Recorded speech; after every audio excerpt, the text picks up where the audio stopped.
sitting at a desk all day? I've got 5 moves that'll reset your body in just a few minutes. Let's get started. We've got a lying hip thrust. So with this one, we want to make sure that we've got those feet planted on the ground. We're going to lift those hips in the air. Once we get to that top of that motion, you really want to squeeze those glutes nice and tight. And we want to make sure we're not going to overarch that back. We want to keep it nice and safe.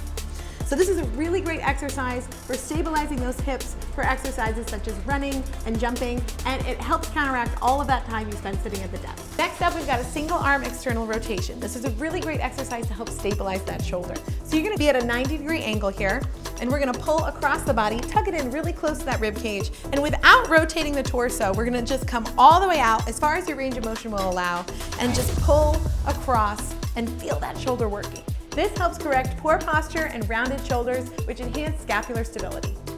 Next up, guys, we have a reverse kneeling ab crunch. This is a really great exercise for that 6-pack.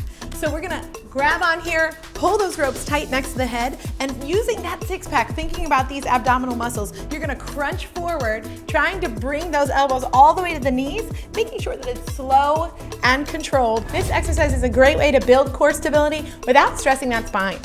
Next up, we've got leg circles. This is very similar to a former Pilates exercise. What we're going to do here is we're going to stabilize those hip flexors and really get into that lower core. Okay guys, the way we get into this exercise, we're going to have our nice long ropes here. We're going to drop to our back, bring it across the body and tuck it in. And then we're going to send those legs out. The key here is letting the lower core do the work.